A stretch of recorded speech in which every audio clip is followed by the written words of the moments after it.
দ্বিতীয়বারের মতো Dhaka two Cox's Bazar train জার্নির এক্সপিরিয়েন্স শেয়ার করব আর ট্রেনে কি কি করলাম সব থাকছে আজকে এই ভিডিওতে। আসসালামু আলাইকুম সবাইকে। কক্সবাজার যাওয়ার প্ল্যানটা একদমই আনএক্সপেক্টেড ছিল আমার জন্য। হুট করেই আমার হাজবেন্ড আমাকে জিজ্ঞেস করতেছিল যে আমি কোথাও ঘুরতে যাব কিনা। আমি কোনো কিছু না ভেবে বলেছিলাম যে হ্যাঁ কক্সবাজার যাব। এটা বলার সাথে সাথে সেও কক্সবাজার যাওয়ার প্ল্যান করে ফেললো। আর আমি যেহেতু একদমই বাস জার্নি করতে পারি না, খুবই কষ্ট হয়, এই জন্য আমি ট্রেন জার্নিটাকে বেছে নিয়েছি, যেহেতু আমি প্রথমবার ট্রেন দিয়ে কক্সবাজার গিয়েছিলাম। ঢাকা টু কক্সবাজারের ট্রেনের টিকিট তো কমপক্ষে 10 দিন আগে কাটতে হয়, সে অনুসারে আমার হাজবেন্ডও টিকিট ম্যানেজ করে ফেলে।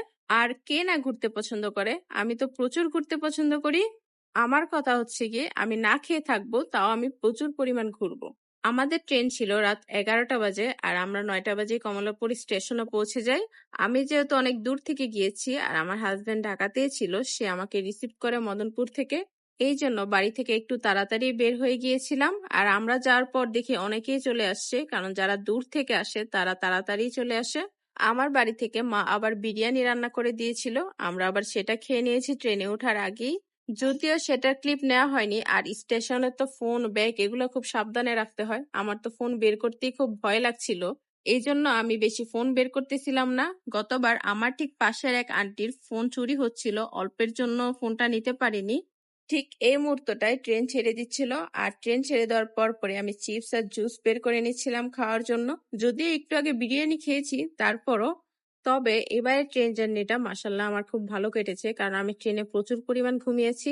আমরা ঠিক কক্সবাজারের কাছাকাছি চলে আসছিলাম আর এই সময় আমার ঘুম ভেঙেছে, এই জন্য আমি এখানে ভিডিও ক্লিপ করে নিচ্ছিলাম। আর সকাল সকাল ঘুম থেকে উঠিয়ে দেখি এত সুন্দর একটা সূর্য আর এত সুন্দর পরিবেশ দেখে তো এমনিতেই সারা রাতের ক্লান্তি চলে যায়। এত সুন্দর আবহাওয়া আর এত সুন্দর দৃশ্য দেখে আমার যেমন সারা রাতের ক্লান্তি এক নিমিষে চলে গেছে।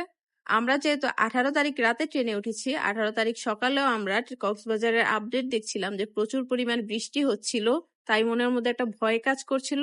দেখতে দেখতে কক্সবাজার চলে আসি আর খুবই ভালো লাগছিল, মনের মধ্যে একটা এক্সাইটেড কাজ করছিল যে কি করব, কোথায় যাব, যেখানে যাচ্ছি ওইখানকার এক্সপিরিয়েন্স ভালো হবে নাকি খারাপ হবে, সবকিছু মিলিয়ে খুবই এক্সাইটেড ছিলাম। আর কক্সবাজার স্টেশনের কথা কি আর বলবো, এত পরিমাণ সুন্দর এবং নিট এন্ড ক্লিন। আর এই জায়গাটা তো খুবই সুন্দর, সবাই এখানে এসে ভিডিও করছিল, ছবি তুলছিল, আর আমরা কিছু ভিডিও করে নিলাম। আর কক্সবাজার স্টেশন থেকে বেরিয়ে দেখে আকাশটা এত পরিমাণ সুন্দর, মনেই হচ্ছিল না যে কয়েকদিন ধরে এত পরিমাণ বৃষ্টি হয়েছে। মাসাল্লাহ, আমি এখানে দাঁড়িয়ে দাঁড়িয়ে সৌন্দর্য উপভোগ করছিলাম আর ওইদিকে আমার হাজবেন্ড আমাদের রিসোর্টে যাওয়ার জন্য রিক্সা করছিল। আমার ভিডিও যদি আপনাদের ভালো লেগে থাকে অবশ্যই লাইক কমেন্ট করে পাশে থাকবেন, আমাকে সাপোর্ট করবেন। আমার পুরো ভিডিওটি দেখার জন্য আপনাদের সবাইকে অসংখ্য ধন্যবাদ। আল্লাহ হাফিজ।